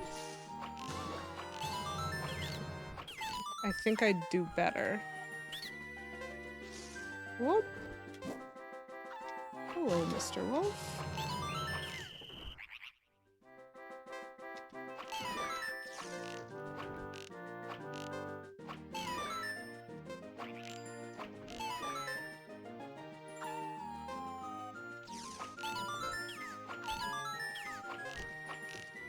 Get the wolf!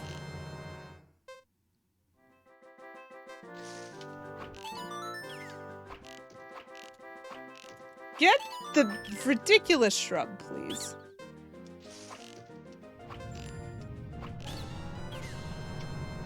Ah, phooey.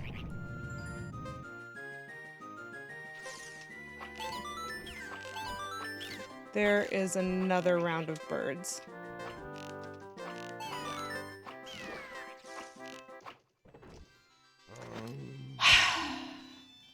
That had some better coordination.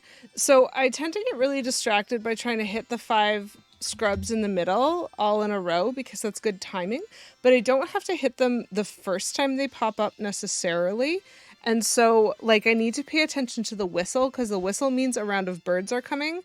I don't always remember that I have heard the whistle. But if you can hit the birds when they're, like, closer to you, they're easier to aim at. Good point, Poison Death Frog. I'm recruiting help. You're a boy. Thank you to the Romani Ranch girls. They're amazing.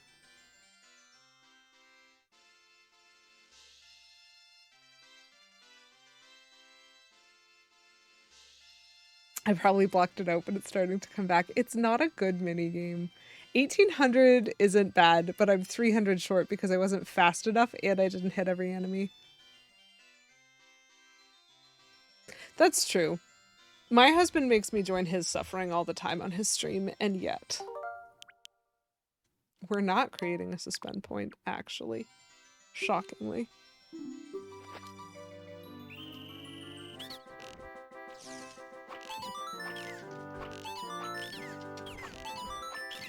See, that's that kind of hit. I moved because I didn't trust myself.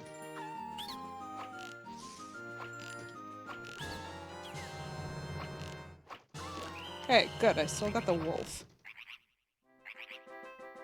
The problem is there's 4 rounds of these shrubs, and I do need them to exist.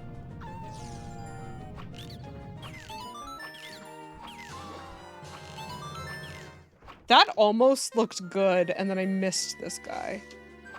Rude. Ooh.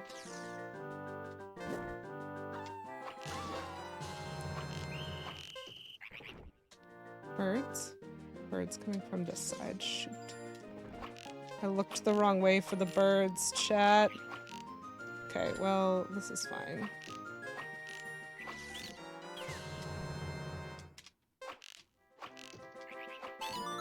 It's getting more chaotic as I get stressed. Poison Earth Frog, that's amazing.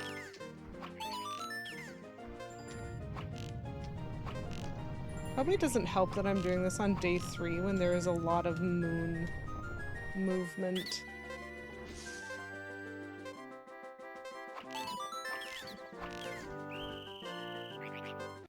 This is fine.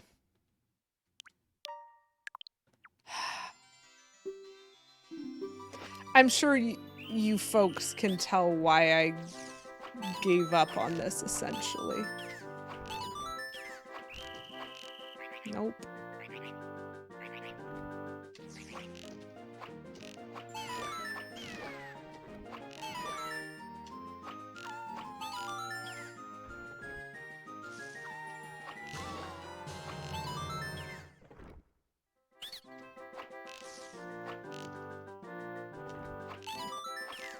I just can't get the ones in the background. Like, my aim for those guys... My aim is getting noticeably worse. To me. Because I'm starting to get stressed about it.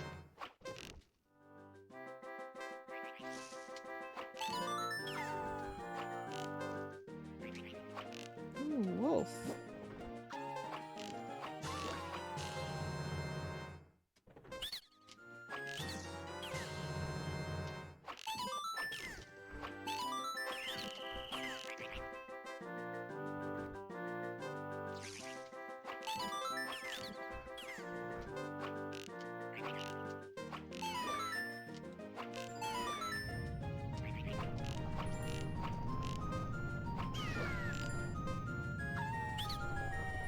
I don't know what spawns the wolves.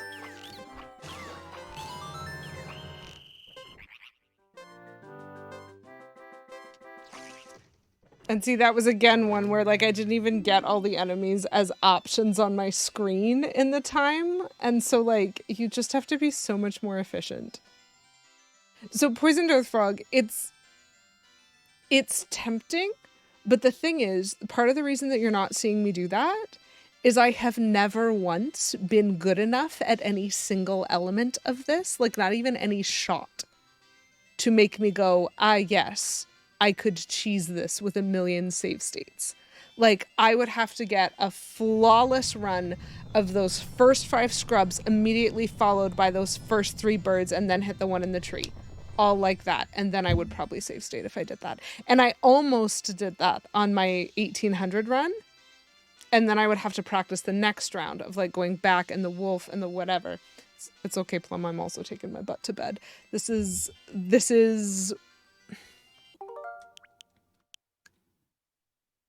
It's a game. I'll tell you that. It is a game.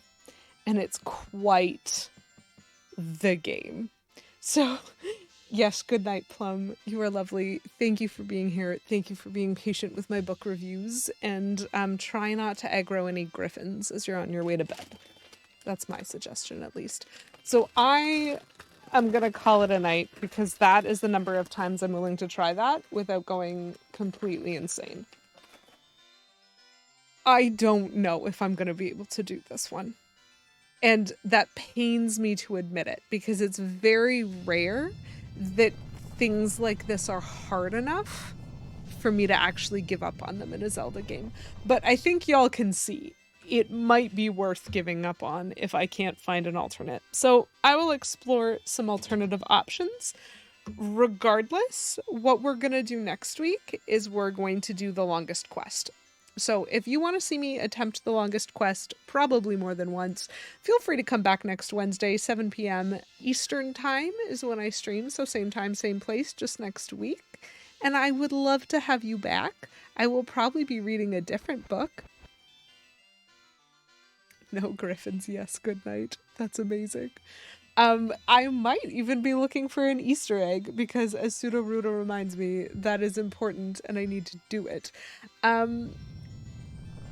think as usual, yeah. As usual, we're going to be rating Fiend, mostly because I think she's great. So I'm going to drop you guys off there.